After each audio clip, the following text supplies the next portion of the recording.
Hi, today we will learn refraction of light. As we know that light has several properties like rectilinear propagation of light travels along a straight line, reflection of light, and this is your refraction of light. It comes under ray optics.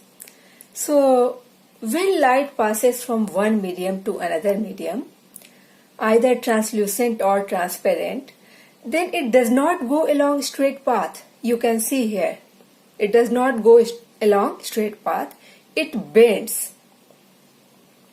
And this phenomenon is called refraction of light. Now, when refractive index, this mu2 of second medium, this is your glass medium, and the first medium is air medium. So air will have another refractive index mu1, glass will have another refractive index mu2. So if refractive index of second medium is greater than the first one, if mu1 is smaller than mu2, or you can say that mu2 is greater than mu1, then this bending will be towards this perpendicular of the surface. Here you have perpendicular. This perpendicular is called normal. So if you have mu2 greater than mu1, then bending is towards normal of the perpendicular. And this phenomenon is called refraction of light. Now what is this property mu? Mu is called refractive index of the medium. It is the property of material medium due to which a ray of light bends when it enters from one medium to another medium at the interface only. This bending is not along whole the second medium. It is at the interface only. Okay. So you will find these following things. Mu2 is greater than mu1. And you will observe that R is smaller than I. And so, velocity in second medium of the speed of light is smaller than v1. If refractive index is large as compared to the refractive index of the first medium, then velocity of the light will be reduced. V2 will be smaller than V1. So here you could see that bending of light takes place towards normal. But in second case, when your refractive index of second medium is smaller, here your mu1 is greater, means first medium is optically denser and the second medium is optically rarer. Now you will find that when a ray of light incident on the surface, it will bend away from the normal. This is your normal. Now this time bending has taken place away from normal, and here you can see angle R, this angle is greater than angle I. So when medium is rarer medium, then angle of refraction will be larger than angle of incidence. Now one third observation. When the ray is not incident obliquely, is not incident on the surface obliquely or laterally, then you will find that it is falling on the surface perpendicularly at 90 degree. And you will see that there is no bending of light in this case. Ray of light will pass undeviated along its initial direction. And only you will find that there is a change in speed of light. Here I should write change of speed, not decrease. In some cases it will increase also.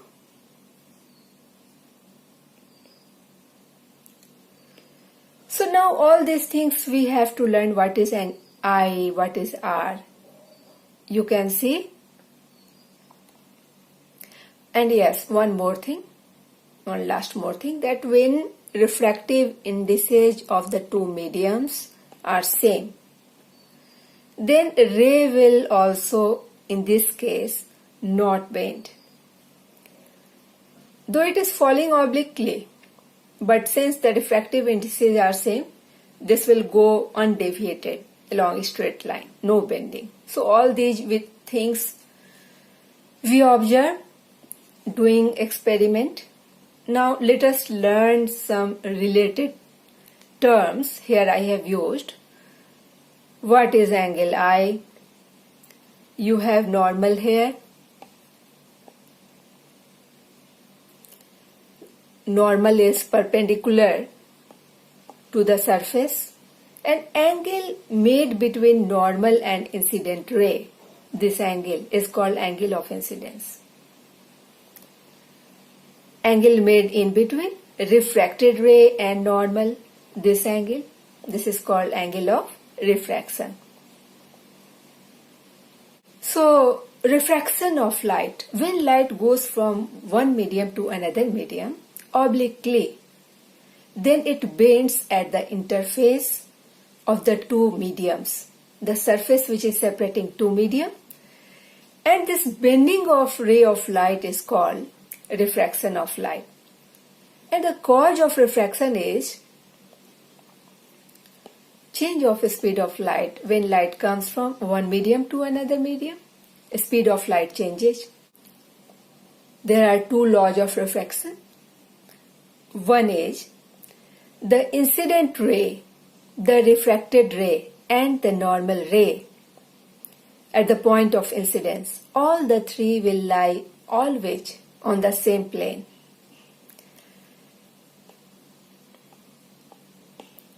Now second law is called Snell's law. Now this refractive indices of the medium and this angle I and refractive index of second medium and angle R are related with certain rule, and this rule is given by Snell's law. Snell's law says that mu1 sine I is equal to mu1, mu2 sine R. Refractive index of first medium into sine of angle of incidence in first medium is equal to refractive index of second medium into sine of angle of refraction in second medium. So you will find that from here you can find that sine I upon sine R is equal to mu2 upon mu1. And one more thing, we have noticed, I have just discussed that when refractive index is large, then velocity of light is small. When refractive index is small, velocity of light is large. So they are inversely proportional. So you can write, you have also learnt in Huygens principle that they are inversely proportional. So mu2 upon mu1 is equal to V1 upon V2. So this is your Snell's law. Now this term mu2 upon mu1, this is called mu21. This is relative refractive index of second medium. This term, very important term. Relative refractive index of second medium with respect to first medium. So when medium 1 is air or vacuum, then you will find that this mu1, you know that refractive index of air or refractive index of vacuum is 1.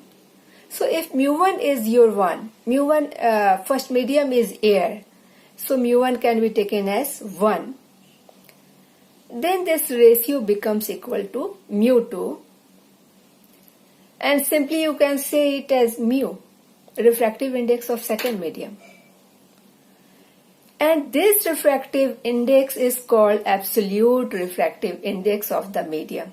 So if light goes from air to any medium, then the refractive index of the medium is called absolute refractive index.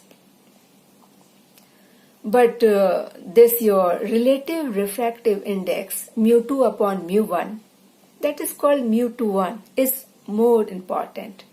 You can see here from example. Here you have same medium glass. Here also you have same medium glass. But the first medium is changed from air to water. So you can see that here in case of air to glass, bending is more, angle is small. This angle is small.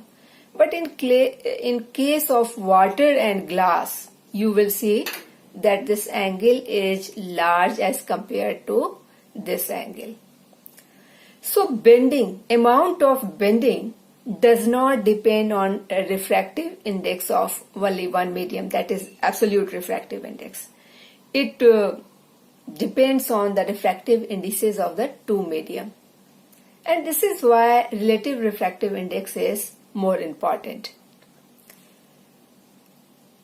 Now you can see the importance of refractive indices. Here you have a concave lens, a cave kind of hollow kind of structure has been made at the two ends. So you can say it as a concave lens. Now you will be using rules of refraction in which bending in denser medium will be towards normal and in rarer medium it is away from the normal. Okay. So I have taken one ray coming from one object. Now here the perpendicular is this radius of curvature. This is your normal ray. So ray is going initially in this direction. But since it has entered into a denser medium, now it will not go along this direction.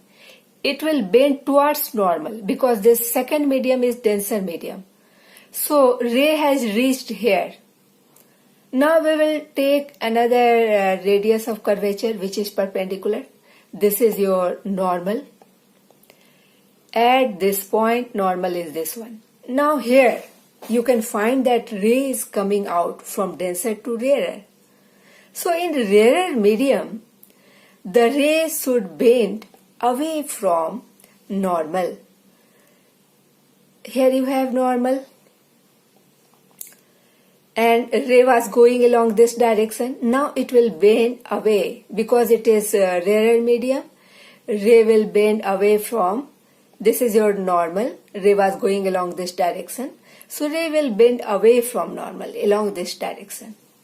So you can see that in a concave lens, the ray is going away from principal axis. Here you have principal axis and ray is going away from principal axis. This is called divergence. Divergence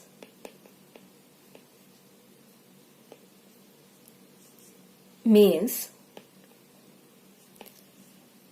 the ray is going away from principal axis. Okay. So it is a diverging lens, as you could just learnt here. Concave lens is a diverging lens when mu2 is greater than mu1, when second medium has refractive index larger than refractive index of first medium. Now let us see another case. The same concave lens, diverging lens, will start acting as a converging lens when it is placed in a medium with higher refractive index. When you have mu1, refractive index of first medium is greater than mu2. So we will be doing in the same way. Ray is falling here. This is your radius of curvature. Ray should go along this direction. But since the second medium is your rarer medium, ray will bend away from normal. This is your normal. Ray was going along this direction and bending is away from normal along this direction. So ray will try to come along this direction. Along this direction, okay. This was ray of light. But you have a radius of curvature along this side also. This is your normal because radius is normal to tangent of any circle or any sphere. So instead of going along this way, in denser medium, it will bend towards normal and the ray will be coming out along this direction. This is bent towards normal. So you can see the same diverging lens has converged the ray of light when it is placed in a medium with higher refractive index. So refractive index is a very important property of medium. You cannot ignore it. So what is a refractive index? It is a property of material medium due to a ray of light bends when it enters from one medium to another medium, and it depends on nature of material medium, whether the medium is of flint glass or whether the medium is some other kind of glass, or medium is your water or anything, glycerin. So nature of the medium, it depends on nature of medium. Second, it depends on optical density. This is density, just like mass density, lekin it is quite different from mass density. We will be learning just after it. And your refractive index also depends on wavelength of light as per Cauchy's law. Refractive index of any medium is given by A plus B, all these A and B are your constants, upon lambda square. So you can see that refractive index is inversely proportional to square of wavelength. So if wavelength is large for red color, refractive index is small and it will bend least the red color. So this is your Cauchy's law. Now optical density. It is also a property of material medium due to which speed of light changes when light enters from one medium to another medium. Now denser the medium, lesser will be the speed of light. A kind of inverse proportionality. Medium is denser, speed of light is lesser. And denser the medium, more will be refractive index of medium. Now you cannot just correlate or correlate your optical density with material density, because some of the materials have their material density is smaller and they have optical density larger. Like your turpentine as compared to another material, just like your turpentine has its material density smaller than that of water, but its optical density is larger than that of water. So they are two different things.